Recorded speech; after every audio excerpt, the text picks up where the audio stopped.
Mga kaibigan, ito na po ang nangyari sa ating sasakyan. 3 years na po hindi nalinisan po ang ating aircon. Ayan, ang daming sira, umabot ng ganito.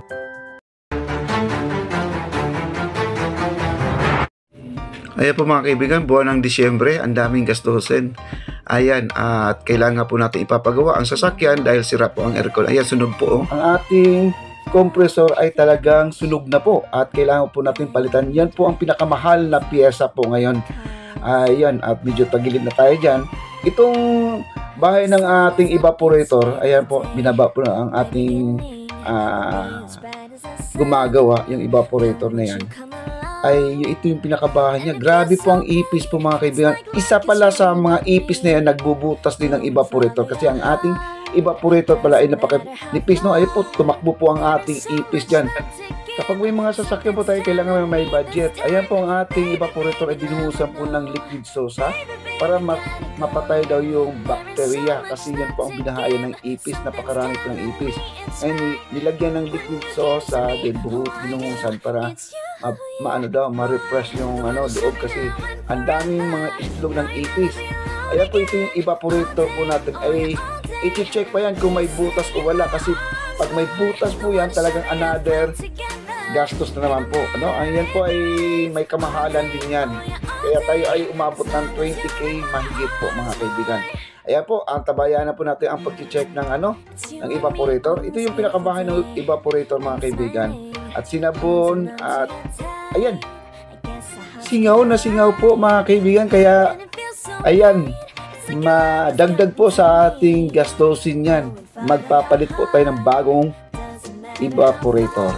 Ayan po mga kaibigan, nakakalungkot po, bumubula-bula po dyan. Talagang na-check po talaga ng ating mga gumagawa ng aircon, talagang kailangan daw talaga palit bago. Ayan po, siya po ay kumuha ng bago. At brand new po talaga yan mga kaibigan. Ayan, at naglabas po siya ng napakagarang branded po yan mga kaibigan. At mayroon pong sumisingit sa amin, napapagawa ng aircon din, pero ang sabi naman ay dagdagan lang daw ng freon. Kaya ito pinagbigyan si kuya. Ayan, at sabi naman ating gumagawa ay bumababa daw ang kanyang freon. Yung gauge na ay wala na po sa 100. Kaya singit-singit na po tayo. Ayan, napakabilis na po magtrabaho ng ating kaibigan na si Jason. At ngayon mga kaibigan, balik tayo dito sa evaporator. Ang evaporator na to ay brand new ngayon. Ang aking sasakyan ay Subic. Ngayon ang kanyang tubo ay kaliwa. Ngayon ililipat lang sa kanan para mag-match doon sa pinaka-casing ng ating evaporator. Ngayon ikaklam na po niya at lalagariin na po niya ang kanyang itong tubo na yan, yung dalawa na yan para mag-match doon para mailipat sa kabila. Pag mga imported o Subic po ang ating mga sasakyan ay mga kakaiba po ang mga piyesa niya. Kaya itong gumagawa, wala pong problema sa kanya, napakabilis lang po, napakadiskarte po ang kanyang ginagawa. Tingnan nyo, pinuto lang po niya dito.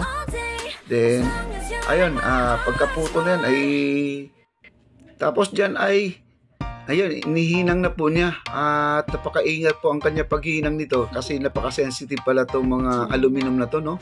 Manipis lang pala yan. Pero ang galing niya, ang kanyang pagkahinang ay maayos po, napakaganda.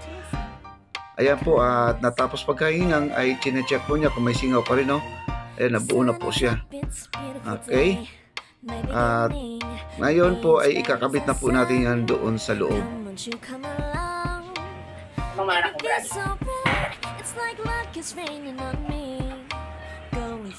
Pagkatapos na nagawa po ang ating evaporator ay sinunod na po yung ating compressor. Ito yun, binaklas na po nila.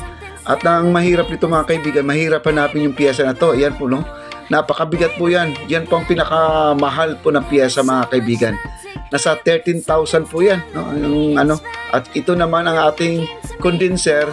Ito yung nasa ilalim po ng ating sasakyan po ito. Ito ay napaka-surprise po ito mga kaibigan nung nabuksan po ito. Ang daming ngayon, no? Buto ng manok, ano mga basura nandiyan na inakyat po ng ating mga daga, no? Grabe, ang daming basura. At pinagdasal ko po ito, sana po ay wala pong butas ito. Kasi kapag may butas po itong condenser na to, talagang tayo ay gagastos na naman. Napakamahal daw ito. Buti naman sa awa ng Diyos ay wala pong butas. Ayan, tuloy po ang kanilang paglilinis. Antabayanan nyo hanggang sa dulo po. Maraming salamat po sa inyong lahat.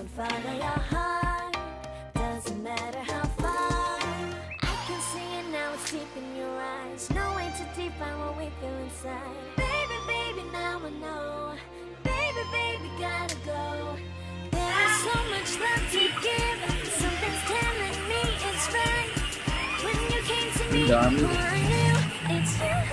Galingan doon.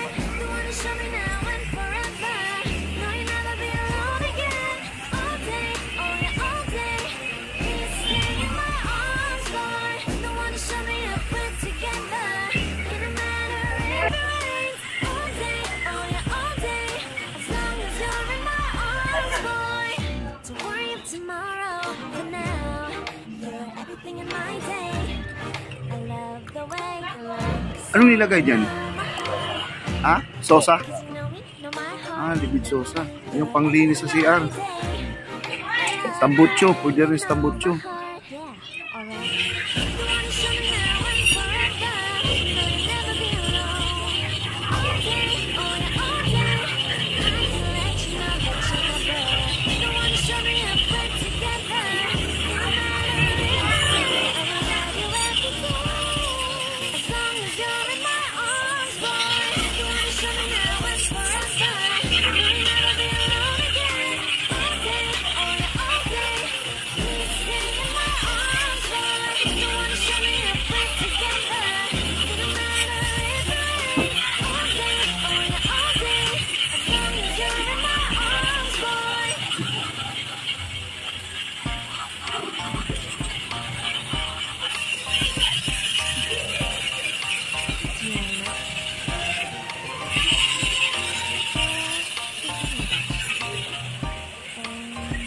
Yes.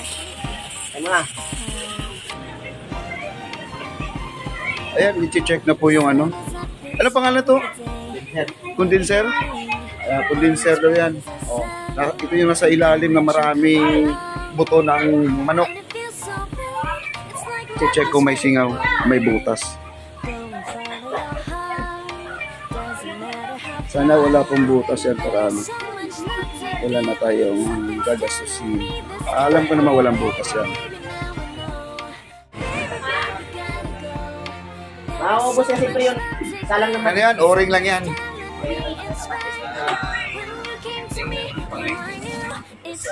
Compressor. Ay, nako. Yung condenser natin, wala pong walang butas. Okay, ito yung binahayan na